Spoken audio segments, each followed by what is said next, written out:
प्रिय छात्रों, आप सभी को कन्नौर इंग्लिश मीडियम स्कूल 9वीं कक्षा के ऑनलाइन क्लासेस में तहे दिल से स्वागत करता हूं।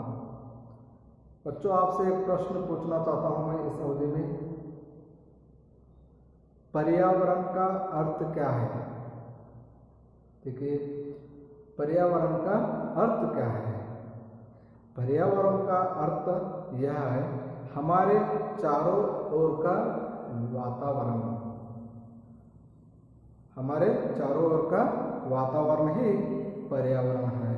बच्चों, आपको भी पता है आजकल किस तरह पर्यावरण का प्रदूषण हो रहा है, आपको भी पता है। तो इसलिए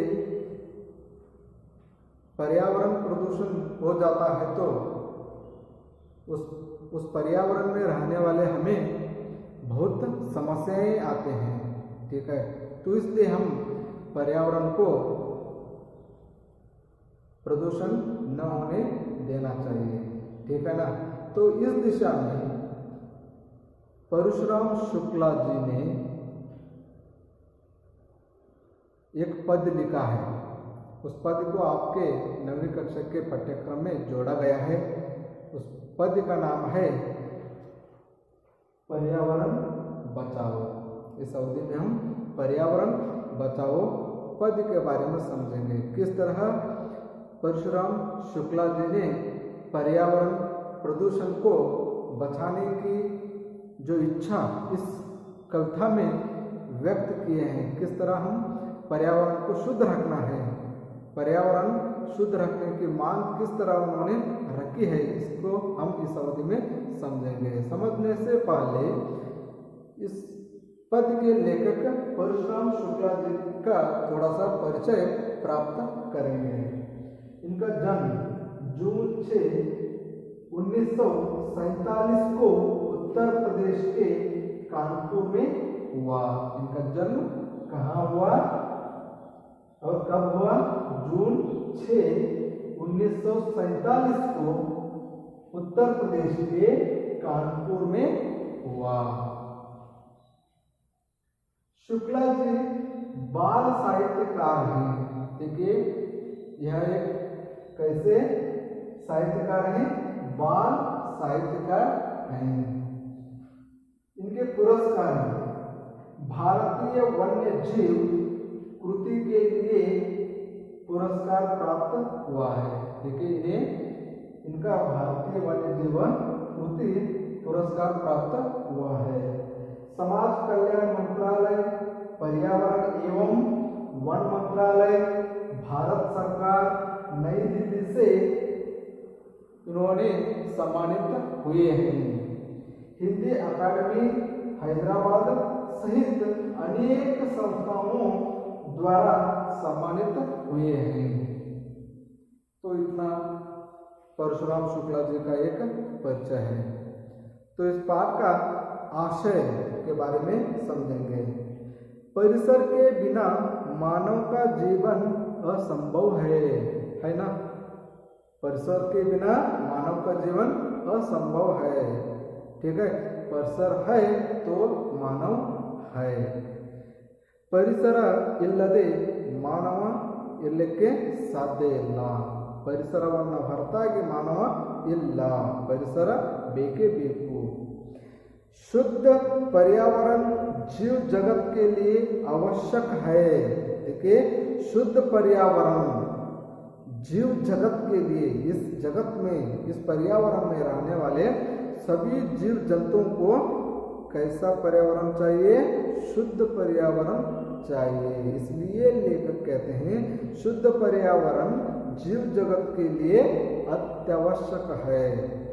ನೋಡಿ, ಶುದ್ಧವಾದ ಒಂದು ಪರಿಸರ ಜೀವ ಜಗತ್ತಿಗೆ ಅತ್ಯವಶ್ಯಕವಾಗಿದೆ. ಶುದ್ಧವಾದ ವಾತಾವರಣ ಇಲ್ಲದೆ ಯಾವುದೇ ಜೀವಿಗಳು ಆ ಅಶುದ್ಧವಾಗಿರ್ತಕ್ಕಂಥ ಪರಿಸರದಲ್ಲಿ ಜೀವಿಸಲಿಕ್ಕೆ ಸಾಧ್ಯನೇ ಇಲ್ಲ. ನೋಡಿ, ಉದಾಹರಣೆಗೆ ಗಾಳಿ ಅಶುದ್ಧವಾಯಿತು ಅಂತಂದರೆ ನಮಗೆ ಉಸಿರಾಡಲು ಏನಾಗ್ತದೆ? ತೊಂದರೆ ಆಗ್ತದೆ.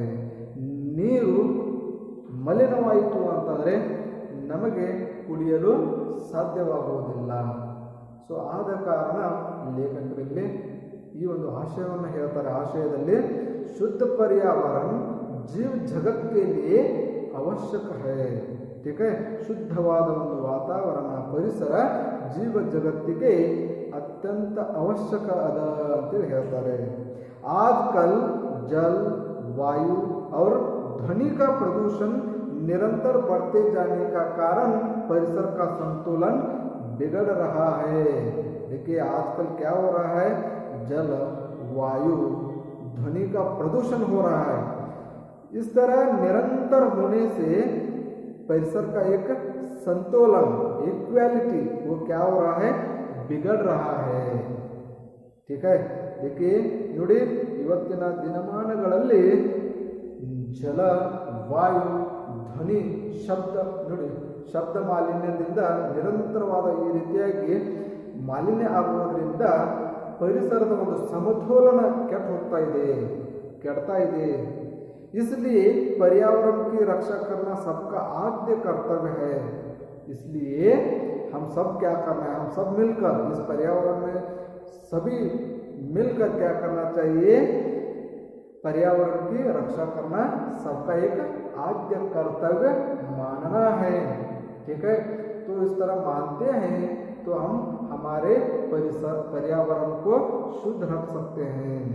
ನೋಡಿ ಆದ್ದರಿಂದ ಲೇಖಕರು ಹೇಳುತ್ತಾರೆ, ನಮ್ಮ ಪರಿಸರದ ಒಂದು ರಕ್ಷಣೆಯನ್ನು ಮಾಡೋದು ನಿಮ್ಮೆಲ್ಲರ ಒಂದು ಆದ್ಯ ಕರ್ತವ್ಯ ಅಂತೇಳಿ ಅನ್ಕೋಬೇಕು ಅಂತೇಳಿ ಲೇಖಕರು इच्छा व्यक्तपरुस्तारे. प्रस्तुत कविता में शुक्ला जी ने इस ज्वलंत समस्या की ओर हमारा ध्यान आकर्षित किया है.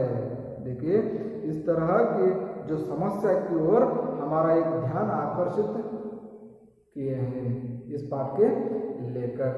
ಈ ಒಂದು ಕವಿತೆಯ ಮುಖಾಂತರ ಲೇಖಕರು ಇಂತಹ ಒಂದು ದೊಡ್ಡ ಜ್ವಲಂತವಾಗಿರ್ತಕ್ಕಂಥ ಸಮಸ್ಯೆಯ ಕಡೆಗೆ ನಮ್ಮ ಒಂದು ಗಮನವನ್ನು ಆಕರ್ಷಣೆಯನ್ನು ಮಾಡಲಿಕ್ಕೆ ಈ ಒಂದು ಪದ್ಯದ ಮುಖಾಂತರ ಅವರು ಪ್ರಯತ್ನವನ್ನು ಮಾಡಿದ್ದಾರೆ ಅಂತಕ್ಕಂಥದ್ದನ್ನು ಮಾಹಿತಿ ನಮಗೆ ತಿಳಿದು ಬರ್ತದೆ.